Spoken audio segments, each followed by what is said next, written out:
Good evening, good people. Good evening, parents, guardians, friends, family.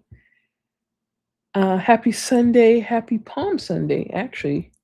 And so thankful to be here. So thankful to see another day, to be here with you going live. My name is Antoinette Clay. I am your host for the Parenting After Dark podcast, coming to you right here live every Sunday on YouTube at 8 o'clock. And I'm just glad to be, able to be here and to have this talk with you this evening. Share some things that have, really come up in my heart about our youth today, which is the purpose of this podcast, which is to give not only some understanding to parents, but to also some support, some tips, some advice. I'm going to start doing things on parenting education to kind of help you to feel more comfortable, to feel more confident, perhaps, maybe to assist in certain areas where you might feel like you're not really sure about, you don't really know which way to go, because these are crucial years. And when I say crucial, I mean just as the early years, the formative years, the years where they're learning all these things and they're discovering who they are and they're discovering boundaries. Teen years are just as crucial because it's the point right before they go into adulthood. And I've said this before, and I'll be saying it over and over again. They are emerging into adulthood. So now is the time they're going to be pushing a lot of the boundaries. They're going to be, having all of these mixed feelings and thoughts, emotions, ideas. They really are pushing away from you, not because they don't want to be around you, but because that's just the nature of maturity and maturation, where they start to develop more closer bonds with their peers and they have their own thoughts and opinions and ideas about life. And depending on what they have experienced, they may feel certain type of ways, or they may accept certain ideas or thoughts or theories about what is true, and they may have an understanding. And you know one of their popular terms, or a popular term that a lot of teens use, is the word facts, because it's a fact. Some things are facts, and so they do care, they do have feelings, and they do want to be loved and accepted, and they want guidance. They do want those things. They just show it differently at this stage and at this point.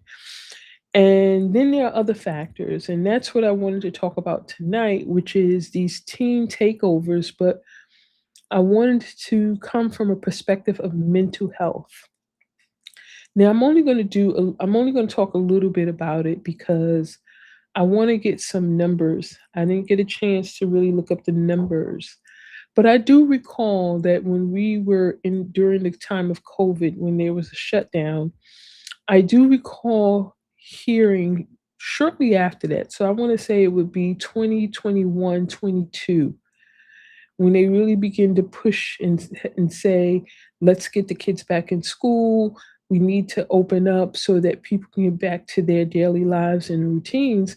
And it was discovered that they found that there was an increase in teen depression and anxiety because of the shutdown. They felt like, okay, we can't socialize, we can't do what we want to do and go to school and et cetera.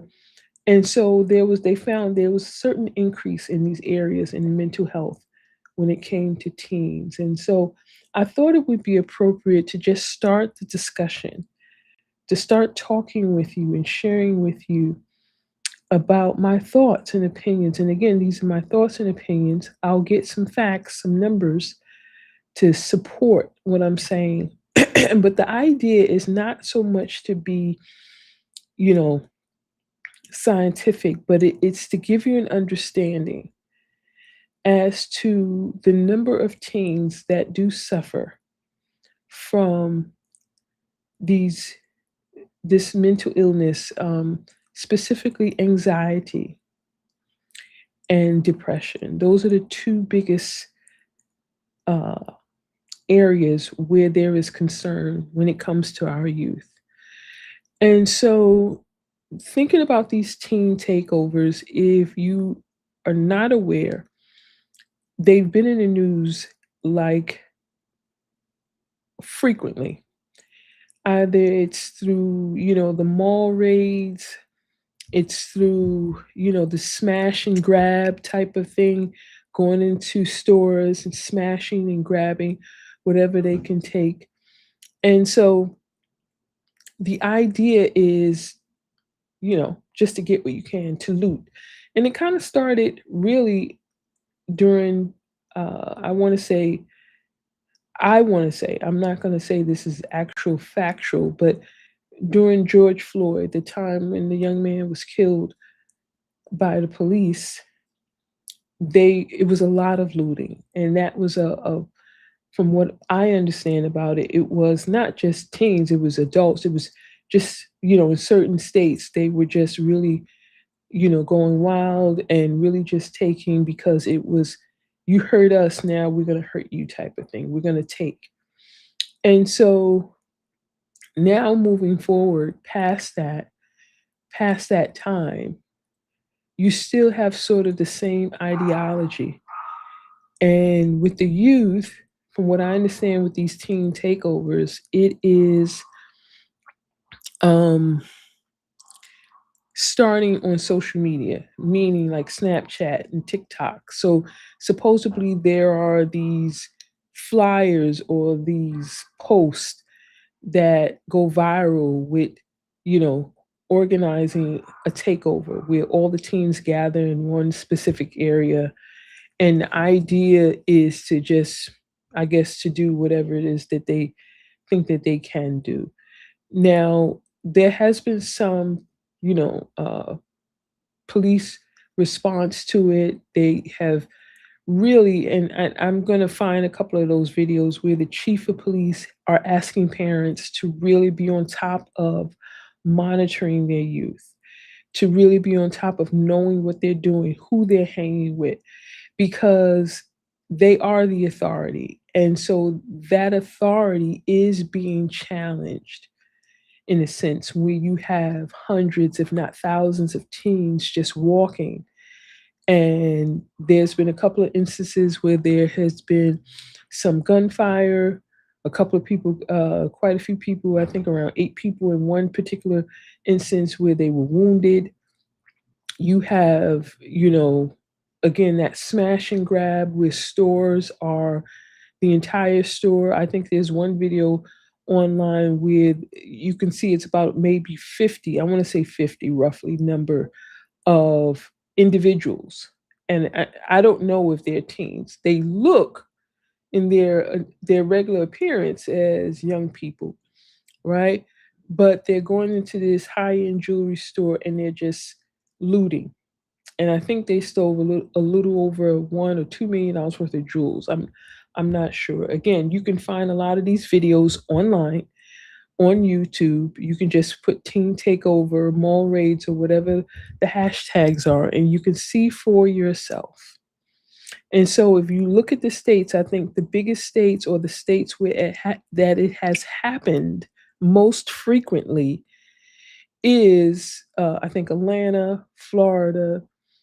I know they had one in New York, but again, I think it's a nationwide issue, meaning, I guess they may organize and plan to do it in other areas. And I think more of the areas where there's more of these major cities and metropolises and, where there's lots of people, lots of stores and things like that.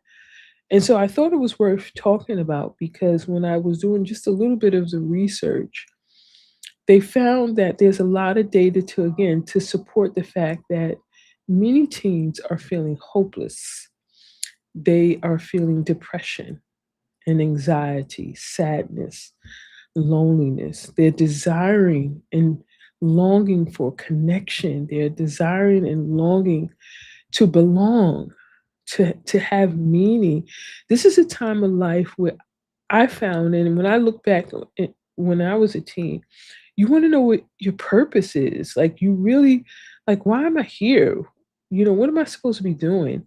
And they're all legitimate questions. When you're younger and you're like 4, 5, 6, 7, 8, you know, most kids, say in a drop of a hat, oh, I want to be a fireman. I want to be a police officer. I want to be a doctor.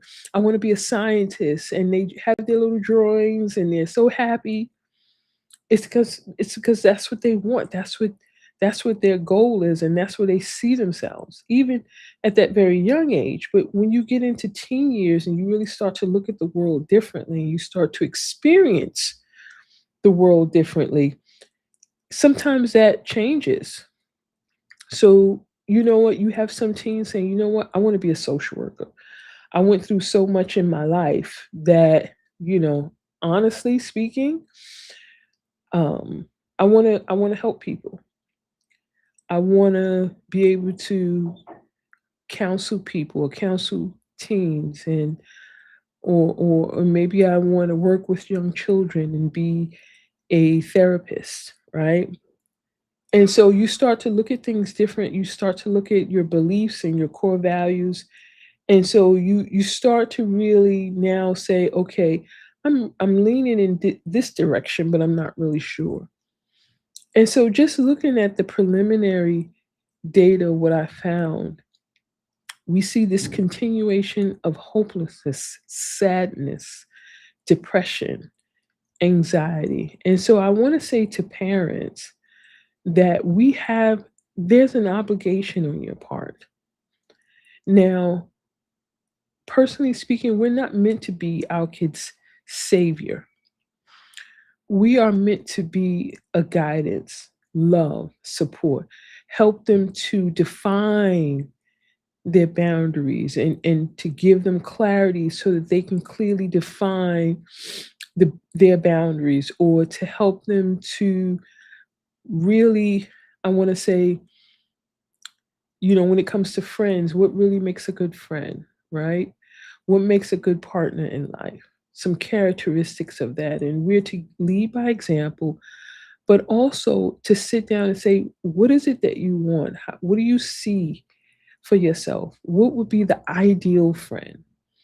And this discussion is not a one time talk. I know one of the things I did was that I always thought it was a one time talk. Like, I would talk to my daughter one time and she get it, and then that's it. But it's actually goes more into a discussion. It takes time a lot of times for people to really open up, especially our youth. They're so centered on how they look and how they are perceived and what people think about them. And so as parents, if we have a good relationship with them, if we have a great relationship with them, if they're used to us having talks with them and sharing things with them, then it'll be a little bit more easier. But sometimes they might not want to share with us because they know how we think. They know how we feel about certain things and certain topics. What if I brought home somebody who's not black or who's not white? I know how my mother and my parents feel about culture and race. And so they have these internal struggles that they don't share. But with their peers, it's almost like they're an open book, because they're like, well, you're the same age as I am, and I'm not sharing what you say to me to your parents, and vice versa, and so forth. And so there's this idea, like, I can really be myself around my peers and around my friends, and people at school. I can really be this whole other person. And so we have to stop and think about that, right? We have to stop and think about what's actually going on with them internally, mentally, that mental aspect, that relationship, that they are in their minds, they think about. If they do like somebody, if they do have these feelings, for someone, what that looks like.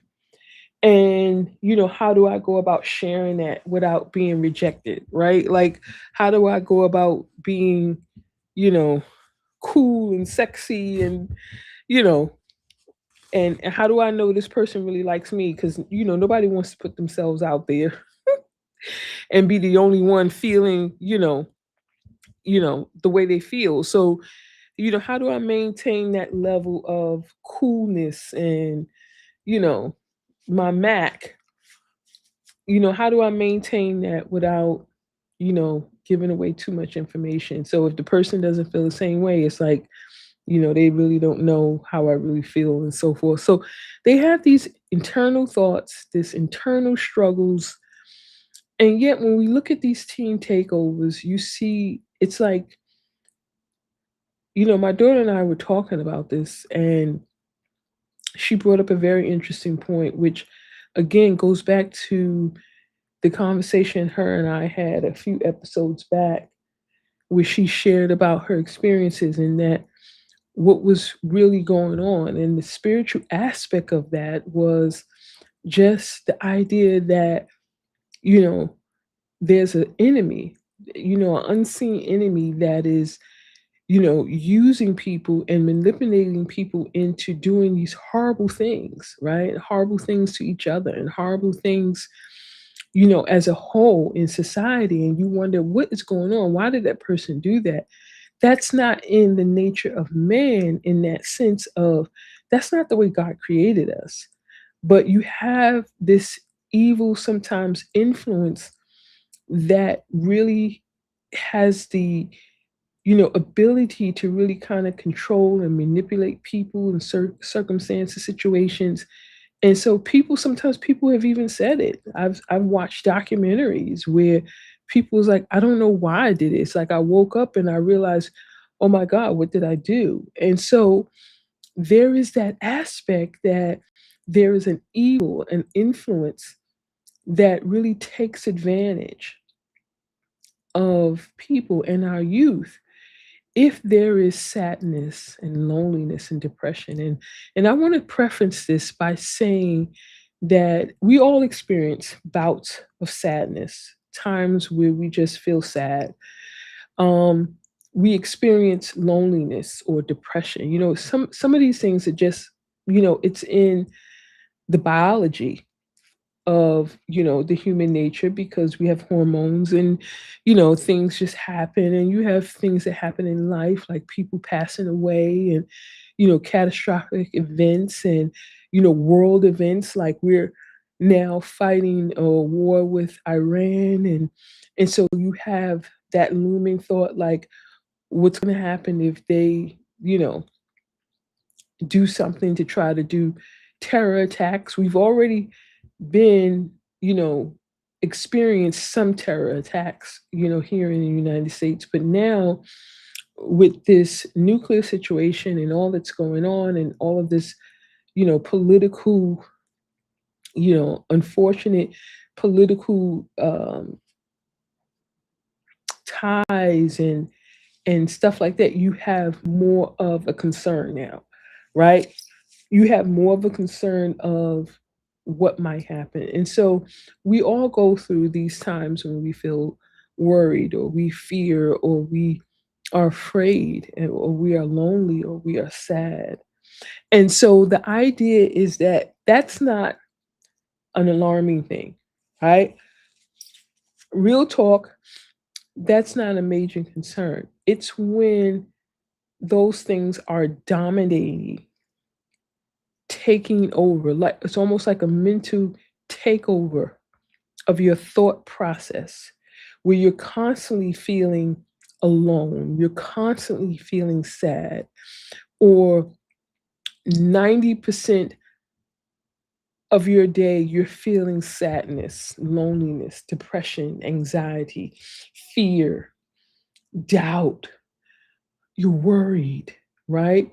And when that's your predominant thoughts, I'm sorry, there's like a fly. It's just there's a predominant thought and they're constant, then that's when it's time to say, okay, let's let's look at this. We may have to take a deeper look, and you may want to start talking if you notice certain things. And I'll come up with something, with you can look at some signs that if you just observe your teen and their behavior, you may see some signs.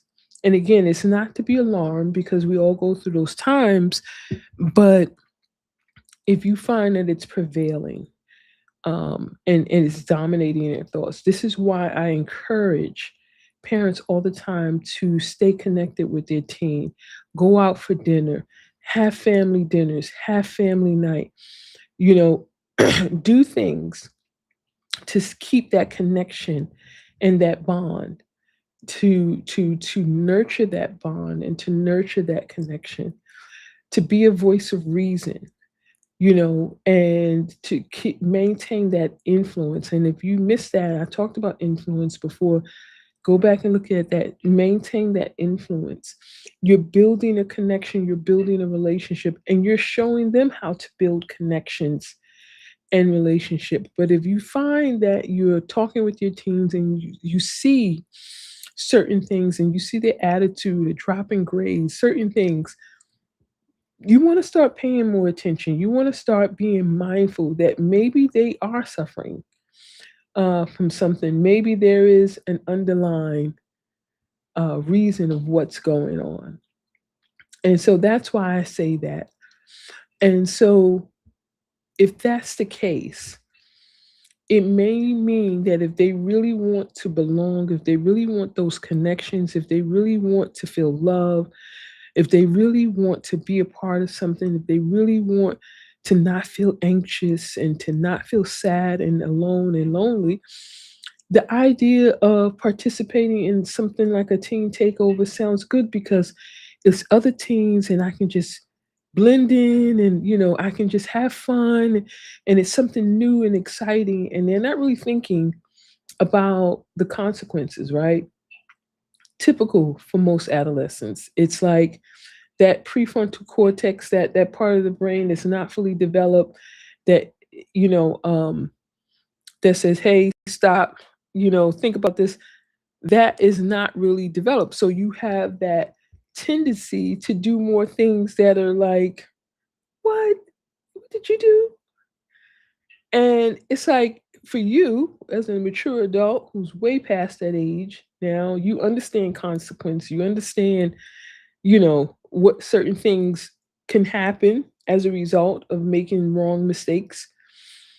And so it's just that general idea of, it sounds great in the moment to go out and then run into a 7-Eleven or run into some other store and grab what you can. Like, that sounds fun and exhilarating. I won't feel sad. I won't, I have something to talk about. We have something to laugh about.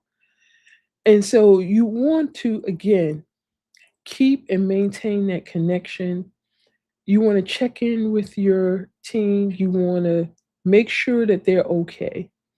You want to make sure that they feel okay. And that's really kind of like a hard discussion to have because a lot of times teens don't really want to say what's really on their mind. They really don't. Not with adults because they feel like I guess they're going to get lectures and a host of other things. And so, that's something that you can practice doing in just your everyday interaction with your family. Checking in, tell me about school today.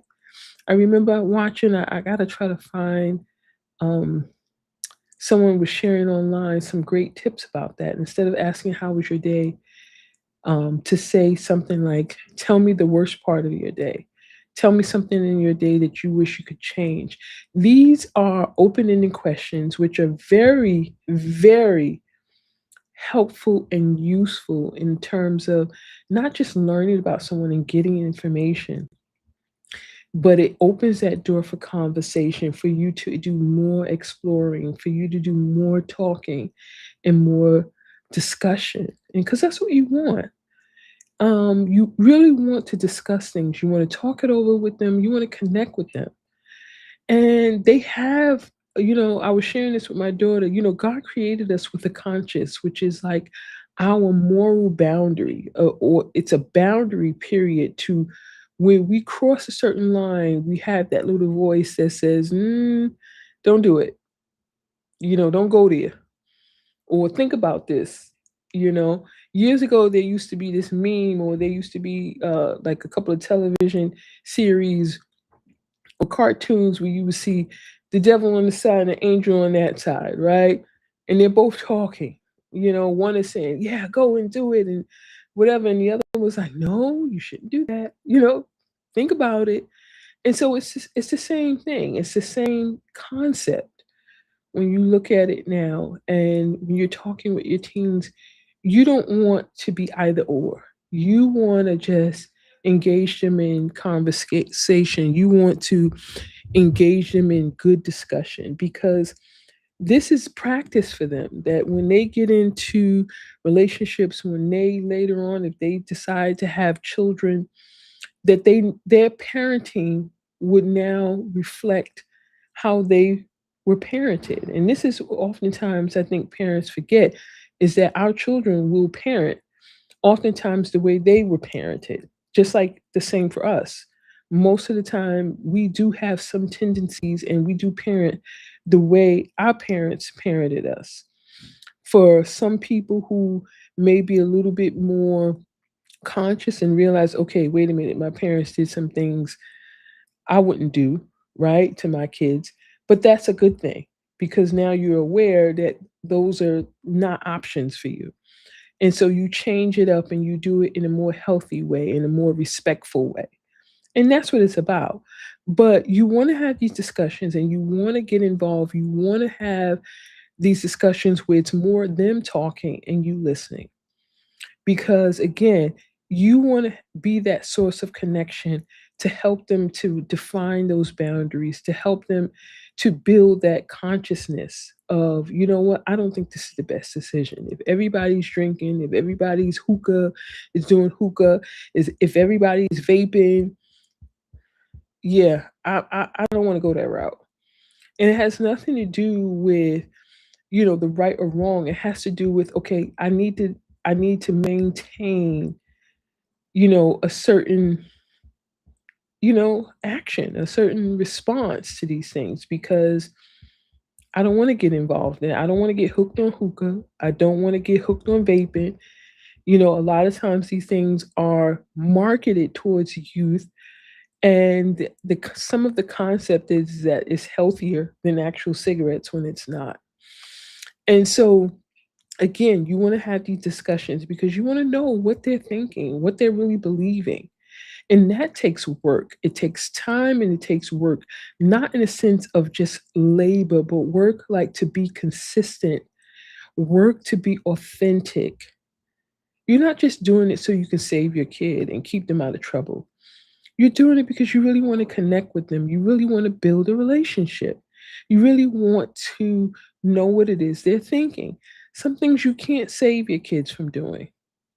You can talk until you're blue in the face. You can do all kinds of things, but when the time comes, they have to make a decision to do something. They're gonna follow their own thoughts. They're gonna follow, whether they think they can do it, whether they can get away with it, or whatever the case may be. What you want to do is that you want to help them to make those decisions, or to have the right information, and to feel confident enough that if they do have to go against the crowd and not follow the crowd, that they can do so in a very healthy way, in an honest way, in an authentic way, where they have to make a decision. It might be some friends they do have to um not be friends with. They may have to cut those relationships off, because it's like this person is doing these things, and it's a steady type of, you know, actions that they're doing that really could result in going to jail, uh, and getting in some serious trouble, getting kicked out of school or whatever. And so you want to engage them in conversation and thinking about it. Is my kid sad? Do you find them, just being alone. They're not going out as much. Yeah, if you are friends with them or you know their social media, what are they posting? And thinking about what they're posting, looking at it, is this reason for alarm? Are they resharing these ads or these, posts about meeting up and everybody getting together in this place? Sometimes teens can react to what's going on. Like my daughter, she mentioned about a lot of these takeovers are radicalized. It's like, they're just doing this behavior because, again, if, let's just say, in my personal opinion, if you're feeling hopeless and sad and you're like, I don't know what's going to happen in the world or whatever, there is a more likeliness that, something like this organized kind of teen thing could be appealing, because it's like, what do I have to lose if we're all gonna, if there's going to be some big event and I don't know, and they're talking about all these things happening or could possibly happen. So there is that open door where you have youth now feeling like, maybe I need to do all I can do and have some fun. Maybe this, the world could be, going through all of this. Are we going to be okay? And so, again, you want to have those discussions. You want to open up and you want to begin to really connect with them, because it really is a deep down longing to be connected, to be fulfilled, to be happy, to not feel anxious and anxious and be afraid and fearful and not really know what's going on, and you know death and things that are very prevalent in the news today.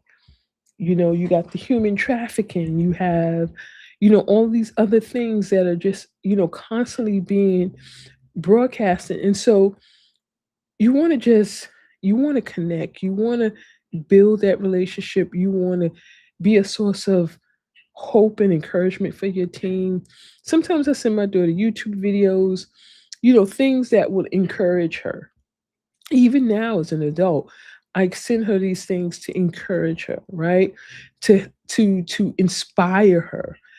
Like, I find the people that she like and people that she really respects. And if I find clips and things that they have said where they're saying something positive, they're sharing a story, I send it to her. I don't just want to assume that I'm the only one who can speak into her life, right? I find other people who are sharing positive messages, ministers who are sharing 1 or 2 minutes on faith or on, just living your best life.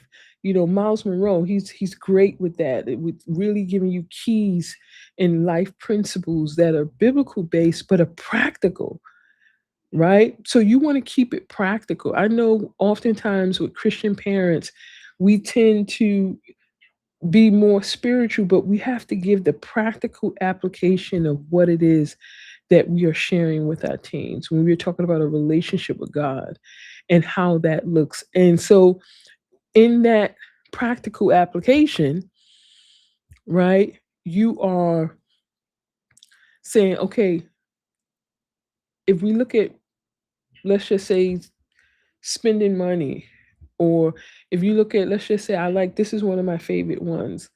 There is the Old Testament way of how they used to atone for sins. Like, they would ask God for forgiveness, right? So they would have to, do animal sacrifices and use the blood and so forth. And so what they would do is that they would set up the worship or the house in which they would do this. So you had the outer court, which is where they would keep all the animals and they would do all the grooming and whatever was necessary to prepare. Then you have the inner court, which is where now the priest or whomever would get ready and prepare to offer this sacrifice, to God. And then you have the holies of holies. And so that's the place where just God, all God, and atonement is made. And so when you look at that, I took that and made it a framework for relationships. You have the general house party where everybody's coming and having a good time. And then you have the next level, which is now when you're having maybe a wedding or, a gender reveal or something like that. You're only inviting the people that you know who love you, want to support you. And so you have that. And then you have the next level, which is it just may be one person in that circle who you can share and bond with and really, share about your heart. And, that person is respectful. They're not telling your business. So it's things like that where you can take sort of those things from the Bible and make it personalized and practical. And so you may say you're going to have a lot of acquaintances, which is that outer part. Then you're going to have some friends, but then you're going to have that one bestie or that one, maybe two, three people, I would say, who are like, they got your back. No matter what, they're there for you. That's not going to be a whole lot of people, but it might be a good one, two, maybe three people who you can call on, who won't judge you, who will support you, who love you, who's there for you, thick and thin. And that's a great way to kind of teach that concept. And so you want to do things like that because, believe it or not, that's what they need. How do I do this? How do I maintain and have um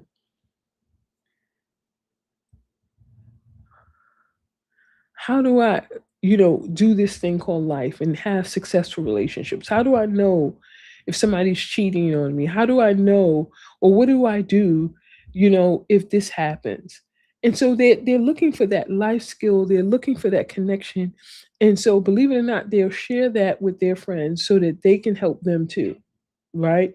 They can help them to be better in their, life, help them to do more or to have success, because nobody wants to fail. Nobody wants to go through life always kind of hitting and missing it with shot in the dark prayers. They want to be successful. They want to have great relationships. They want to do great things. And so that was why I said, I need to talk about the mental health aspect of this. I want to talk about that in relation to what's going on with these teen takeovers, and that a lot of times the influence, again, it's that evil influence that a lot of kids feel unloved. A lot of them feel unwanted.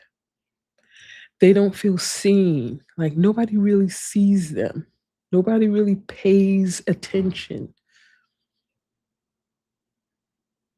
And I want to just say that in a heartfelt moment right now that they want someone to pay attention. A lot of what they do in the antics and the behavior is to get attention. If I can get your attention, do you love me? If I can get your attention, do you see me? Do you care? Oh my God, that's like a whole nother 30 minutes I can talk about caring. I went through that, just even in my adulthood with a lot of things that was going on. And it seemed like people just didn't care. They really could care less. They had their own lives. They were doing things, trying to make their lives better. And so you can't really hold people, to that. But that's why I talked about that analogy of the outer court, inner court, and the holies of holies, because it's going to be one or two, maybe three people, four people at most, I'm saying personally, who's going to really hold you down and really support you and love you and be there for you. And so when our teens are going out doing these things, sometimes it's for attention. Sometimes I just want to feel a part of something. I just want to have some meaning. I want to say I did something. Yeah, it's for them, it's funny or whatever. They're not looking at the fact that it's costing thousands of dollars of damage and insurance claims, and the store may have to close because it's just too much to recover from, or them leaving the community as a whole because they're saying I can't have a business here. Like they're not looking at those things. they're really driven by that internal dialogue of what's going on, what they're really thinking, what they're really believing about themselves, about life, about the world. And so that's why I thought, I got to talk about this from a different standpoint. Yes, is it bad? Should they not be doing it? Of course. Are they wrong? Yes. And they need to, there is a level of consequence that they will begin to really enforce now, because the message has to be sent that this is unacceptable. You know, feeling depressed, feeling bad, feeling lonely, feeling afraid, feeling anxious, there's nothing wrong with that. We can deal with that. This is not the way to do it. And so oftentimes, I said this before, as parents, I'm even guilty. Your kids get older, you feel like they don't need you as much, they don't need as much supervision. Sometimes they need more, right? Sometimes they need more because of where they are. When they're 6, 7, and 8, the supervision is just about making sure they don't turn on the stove or they don't do certain things. But they're in their room playing, or they're on the TV playing their games or whatever like that. And so it's really not a big issue. But when they get older and they're able to go out into the world and experience the world for themselves, now you really need more supervision, because it's like, where are they going? They have some money, they have a phone, maybe they're are driving now. And so, who are they with? Are they being safe? Right? So the concern is, now that they understand and they're able to have this level of independence, what's going on? Like, not supervising in a sense of micromanaging, but supervising in a sense of being involved, knowing where they are. And like these police chiefs, have been saying on the news, know where your teens are, right? You should know what they're doing and who they're hanging with. And sometimes you know your teen, right? And I'm saying that in the sense where, are they a leader or are they followers? Because leaders lead the pack. They're the ones who are saying, hey, let's do this, or let's go here, or whatever. And followers are the ones who are saying, you know what, I'm going to follow because I don't have the confidence to really say no. I'm afraid. I don't want to be rejected. I don't want to be talked about. I don't want to be bullied. I don't want to, be ostracized. So I'm going to go along with the crowd because, you know, I don't want to be different than everybody else. And so I just wanted to just share that with you.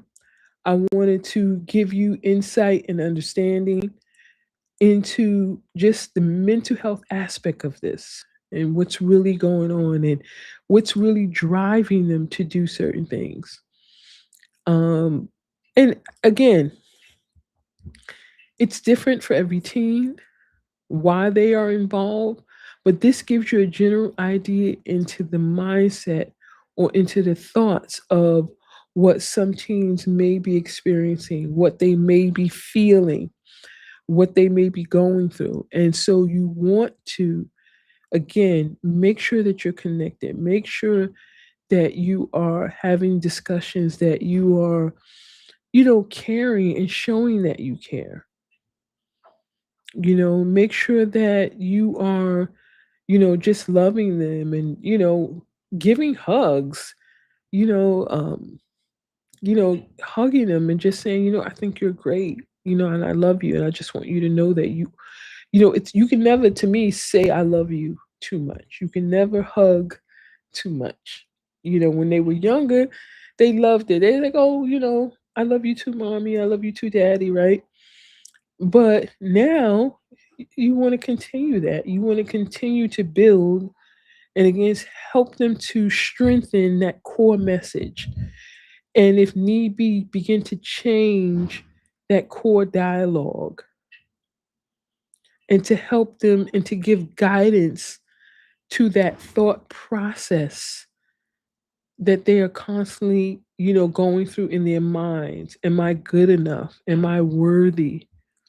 Does anybody really care? If I do this, would anybody really try to stop me? All of these things that that they think about and that they engage in. You want to get into that. You want to connect with that so you can help support them.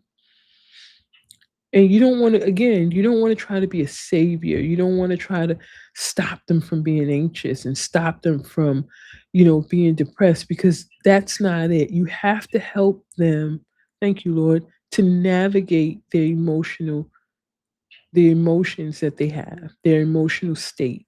You want to help them to navigate that. They need to know how to navigate how they're feeling.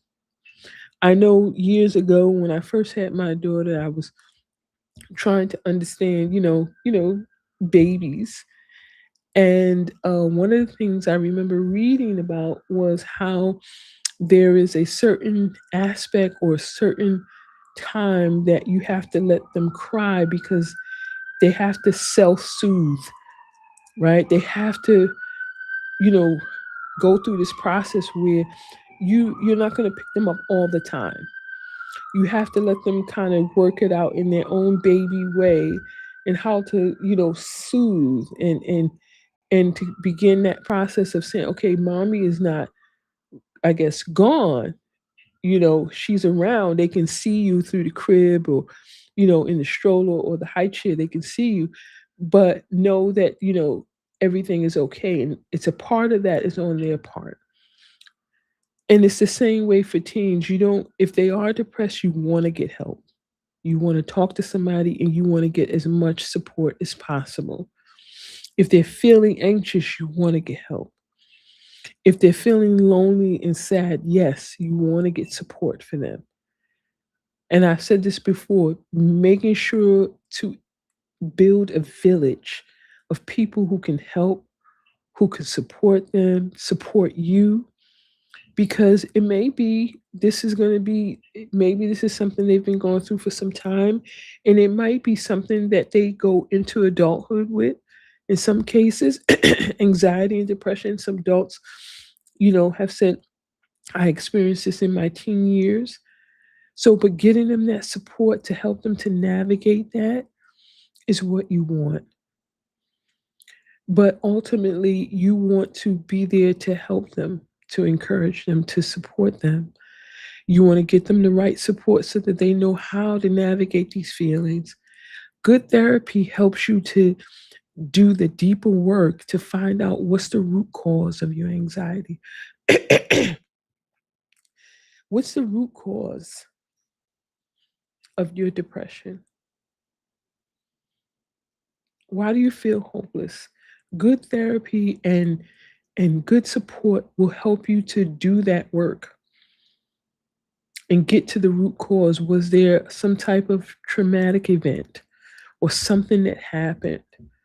Was it a loss of a person, or, what has happened? It helps you to find out and answer that question, what has happened? It may happen in a 2 or 3 months of therapy. It may happen 6 months or more into therapy, because again, it's about, doing that deeper work. And sometimes that requires time.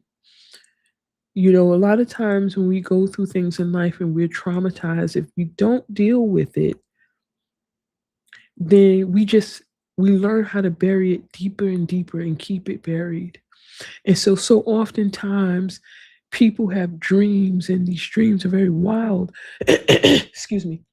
They're very wild, and you have people chasing you, and there's all these type of dreams where there's like things that are happening and you're afraid, and you're running but you're not going anywhere.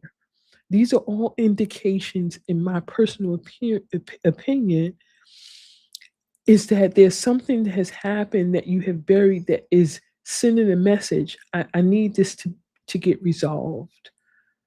I need this to get dealt with, because now it's starting to manifest in terms of depression, in terms of anxiety, in terms of loneliness, in terms of fear, in terms of doubt, in terms of low self-esteem and low self-worth.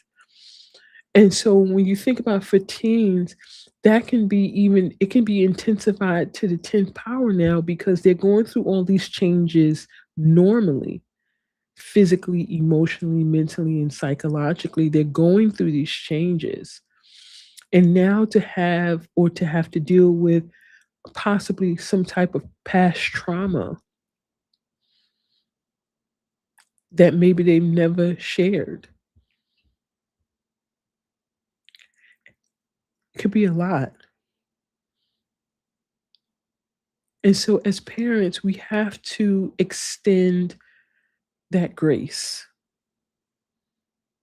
We have to, you have to be open to want to hear them. You have to be open to want to hear what they have to say. And you have to be ready to deal with it because if it is something, again, you want to help them to deal with it. You want to help them heal.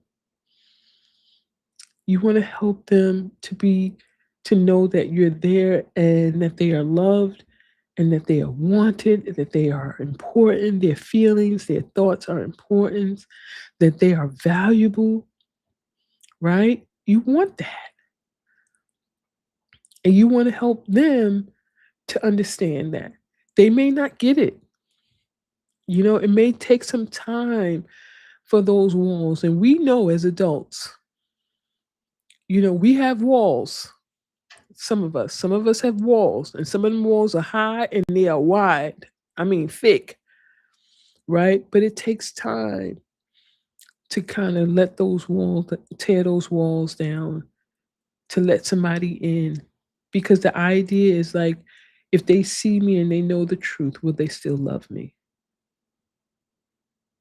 If they know the truth, would they still, want to be with me? Will they still want to be in my life? And so that's all I wanted to share with you today. You know, um, these teen takeovers, they're horrible in a lot of sense. If it was just kids walking down the street and making a lot of noise, that's one thing. But when you see the actions and, now you're talking about people getting wounded because there's shootings and people getting arrested, this is going to another level. And again, it's the parents. It's our job as parents to begin to step up and say, okay, what's going on? I gotta get to the bottom. I gotta find out where my teen is. I gotta know what they're doing. I need to have a plan in place.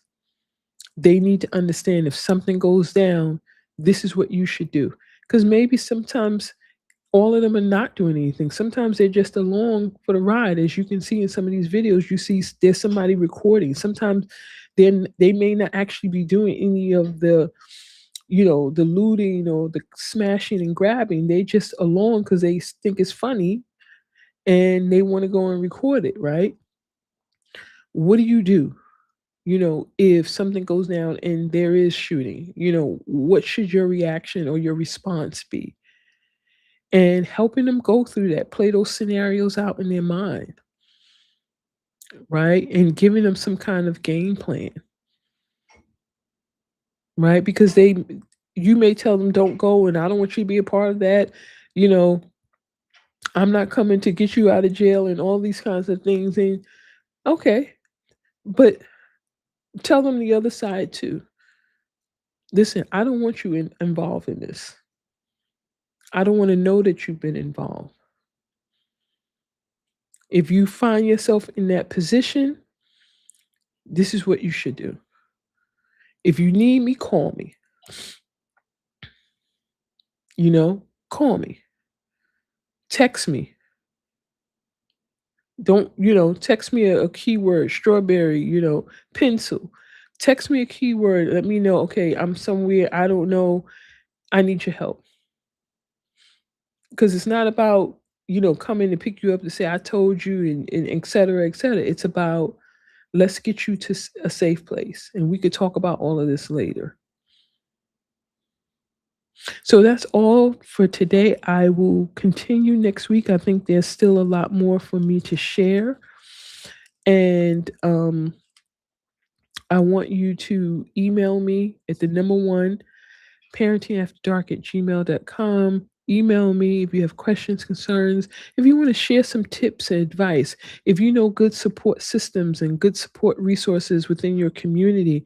I would love to start sharing it. I will be putting some things in I will be making some posts rather on some mental health resources and stuff like that, and I did promise last week, or I mentioned rather, that I will be putting Bible verses in about the love of God, and I have a couple that I do want to share. And so when I provide those resources, especially the Bible verses, I want you to take time to really read them and to meditate on them. That means say them over in your heart, read them to yourself, think about it, and it will begin to minister to you. There will be, it's different for everybody. God, that's the awesome thing about God that nobody else can boast, is that He knows what to say, how to say it, when to say it, the way to say it. He know it,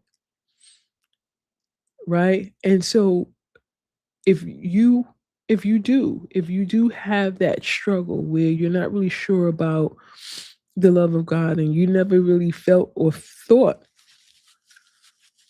you felt the love of God, I'm putting those Bible verses in the post. I want you to get a Bible. Bibles are free. You can go online and type in the Bible online, and you'll get a lot of links to a lot of Bibles online. You can type in those scriptures, or you can just type in those Bible verses in the Google or Gemini, or whatever uh, search engine you use, and it'll come up with the actual verse. Click on it, read it, write it down. I like to copy and paste, send stuff. You can text yourself these Bible verses and just begin to meditate on this day regularly. Like 1 or 2 times a day. Just open your phone, and if you're taking a screenshot, I know for me, I have the Bible app on my phone, so I can actually see scriptures and highlight them and whatever. Screenshot it, just read it to yourself, because this is what is going to help you to connect with your child and love them and begin to love them the way God loves them, right? Begin to help them to feel that love, and out of that, it helps them to navigate their life choices. When you know that you're loved and you're wanted, that you're beautiful, that you are accepted and beloved, to know that and to be secure in that, a lot of times you don't want to do half the stuff that comes to your mind, because it just doesn't work for you. It doesn't do anything for you. And once that area is healed and whole, and once you are growing in that knowledge, growing in that revelation, in that truth of being loved and how much He loves you, man, you start to come up with all kinds of things. You be like, you know what? I think I can write this book. What? I had an idea about a business idea. That's what the love of God does. It births things in us. It stirs up our gifts and our anointings. It stirs up that purpose that's in us. All of a sudden now you have a whole idea about something that's a proposal to help feed the homeless, to help feed the hungry, and to shelter the homeless. All of a sudden you have this game plan now where you can do certain things and to help provide resources to those who are displaced. Mental health, you come up with an idea, a game, some type of something where people can play this game, and they begin to help them to see certain things, and now they're able to say, God, this is what is in my mind, but I give it to you. I mean, that's what the love of God does. It secures us in the ways that we need it the most. And then it promotes, it heals, it delivers, it sets us free from those things. You're no longer anxious. You're not worried, because you're going to be, He takes care of you. You're not going to be afraid, because He protects you. He's not going to let anything hurt you. And a lot of times, again, sometimes that goes back to past traumas where you feel unprotected. And so now you have a fear that everything or everybody or something can hurt you. And so now there's this anxious, like if somebody looks at you a certain way, if somebody says something to you, like all of these things are connected. But that love of God, when you begin to meditate on those Bible verses and you begin to read them every day, and again, I said this last week and I'll say it again, make it personal. Put down when you see the word you, put your name there. We love God because He first loved Antoinette loves God because He first loved her. That takes it to a whole nother level. And in that, we teach our teens that, yeah, God loves you if you vape. Yeah. If you vape, hookah, weed, like if you just, He loves you. Yep. You went out and had some wild night with somebody, He loves you. Nope, He's not throwing it in your face. Nope. A lot of times, our own conscience is the one that, you know, sends those messages. You know you're wrong. You know you shouldn't have done that. But God doesn't do that. 1 Corinthians 13 proves that. It talks about what love is. It doesn't hold past things against you. So these are the things, again, that go back to building and connecting with our teens, showing them how to have a relationship with God. You are going to make mistakes. You are going to miss it. You are going to do things. Maybe they've already participated in some of these raids and takeovers. God loves you. And the more you understand that, the more you experience that, and the more you really believe that. And that's what that word does. It helps you to believe that. Once you believe, then everything really begins to change. Because believing is connecting to the truth. And the truth never changes. It never changes. The truth never changes.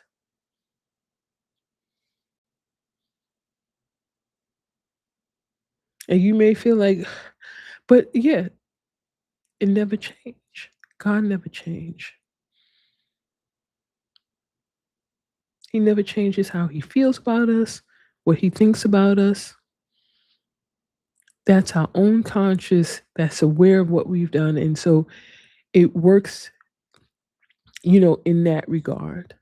You shouldn't have done that. Man, why? Oh man. Lord forgive me. Not that He's already forgiven you. If you ask for forgiveness and you've repented, right? If you have made that declaration, God has already forgiven you. Now you want to build your relationship to understand, right? Who you are. A lot of times, and I guess I'm going to have to really talk about this, and I want to get off here. I was ending, but a lot of times, not just with teens, but since we're talking about teens, they don't know who they are. If you ever look at, and I'm sure you've seen them in the news, Prince William and Kate and their children, those kids are taught from the time they are out of the womb. They are taught all their lives who they are and their responsibility to the world and their responsibility to the throne and to the monarchy. They are drilled. It's not drilled in the sense of coerced. It's drilled like it is taught. They are taught this is who you are. They have these young kids and young babies wearing suits, shaking hands, learning how to greet people, how to listen to people and be attentive. They are trained from birth because they are told who they are and what they're here to do. And so with our teens, we have to remind them this is who you are. Whether it's a mechanic, plumber, doctor, lawyer, physicist, CPA, social worker, that's a title. But who you are, God has called you, who fits somewhere in one of these professions. pastor, preacher, evangelist, pastor, preacher, evangelist, prophet. There's another one, bishop. I think it is. No, pastor, preacher, evangelist, prophet. There's another one, teacher, maybe a prophet, teacher. Anyway, whoever God has called you to be, that will fit or manifest in some profession, everyday profession. Some people are called to those ministries full time. And so you see them full time running churches, supporting churches, going out, discipling people, winning souls, right? And then some people, that's who they're called, but they operate as a social worker, as a pastor who's a plumber, right? Smith Wigglesworth, perfect example of that. I believe he was a plumber. And this man raised the dead, he was healing sick every day, all day. Google him, Smith Wigglesworth. He was, world renowned for miracles, but he couldn't read. And I think he was a plumber. And so that's what I wanted to say to you. And I'm going to really stop now because I'm way over time.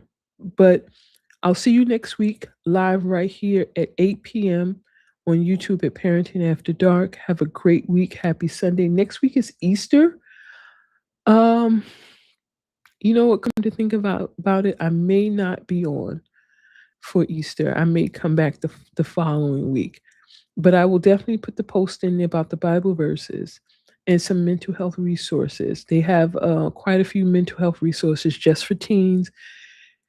As parents, don't be afraid to get your child support. Don't be afraid to get help.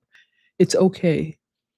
You want to work or partner with people who this is what they do.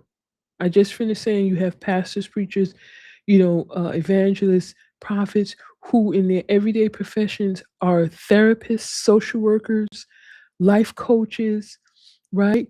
They are doing what they are called to do in that capacity, and they can be help. They can help to, again, work with your teen to dig and get to the root cause so that your teen can now say, I'm ready to be healed. I'm ready to release this anger or unforgiveness or whatever it is.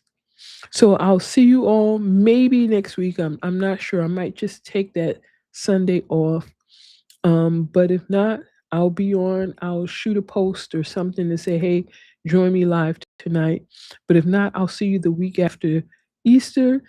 Take care and have a great week.